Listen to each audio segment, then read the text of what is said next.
said that good Southern style cooking is kind of like a long walk through a meadow. You can never get your fill of it. The only problem is not everybody has the time, the money, or the ability to produce good Southern style comfort food. So today I'm going to show you how you can make a classic Southern comfort food dessert that takes very little time, ability, or money. We're going to be making banana pudding. Now banana pudding only takes 4 easy steps. Those steps include making your pudding, cutting your bananas, laying your dessert, and getting all of your supplies and ingredients together. So let's begin with getting our supplies and ingredients together. All you need is just 5 easy ingredients. You're going to need any brand of vanilla wafers. You're going to need 2 bananas. You're going to need 2 cups of milk, 1 box of any kind of store-bought pudding that you want to buy, and of course your whipped topping.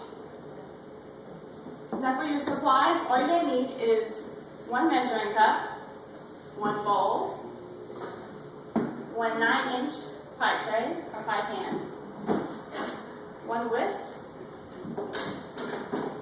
2 spatulas, and 1 knife.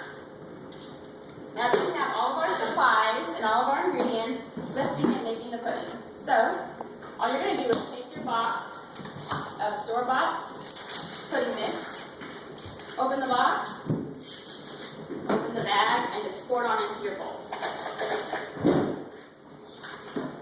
And the only thing that you have to add to this is going to be 2 cups of milk. You can use any kind of milk you want. You can use 1% milk, whole milk, 2% milk. Today we're going to be using 2% milk. There we go.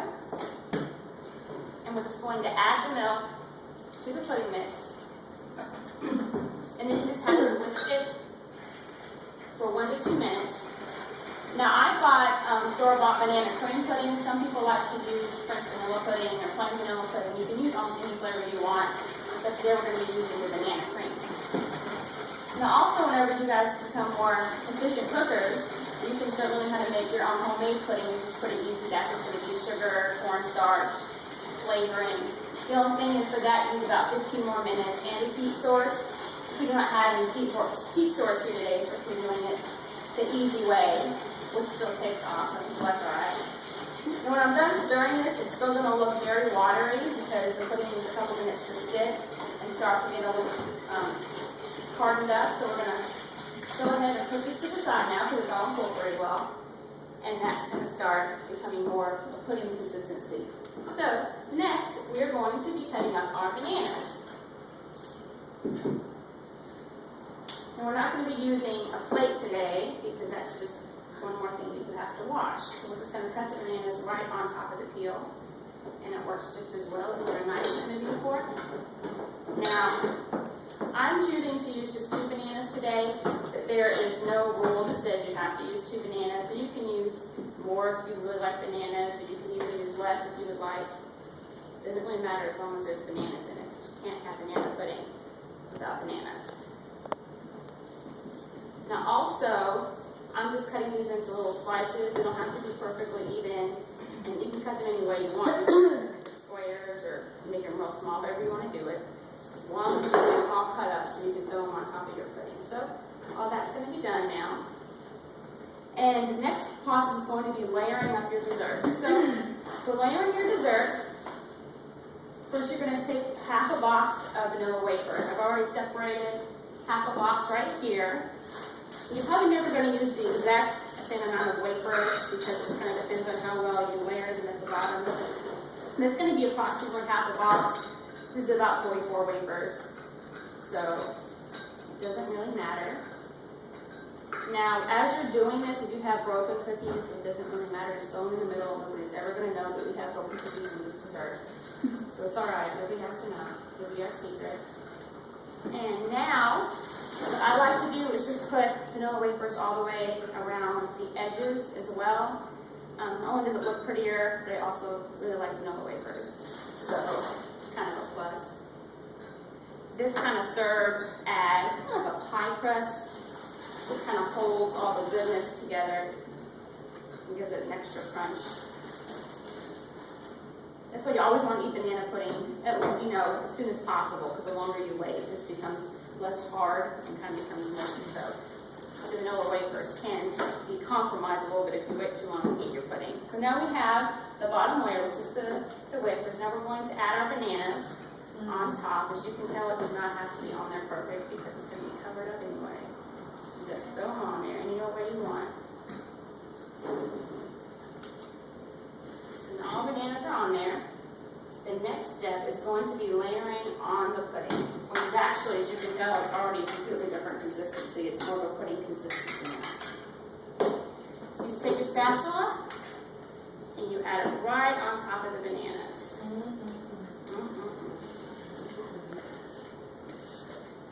I'll get as much of that out as I can because we don't want to miss any food. Not in the South, at least.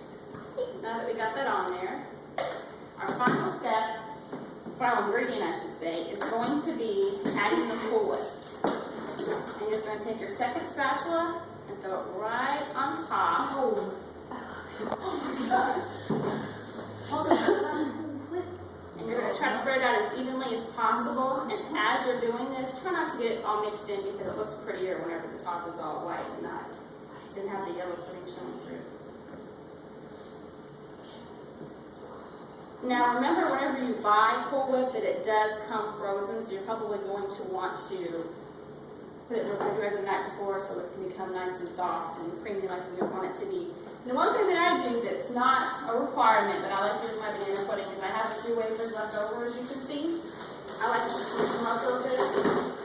And you can do this with a spoon, or you can do it with a rolling pin. It's probably really good eating management, but not that day. You can start whacking on it if you want to. But okay, I'm going to use my hand, break them up. And we're just going to take up some groceries and sprinkle them on top.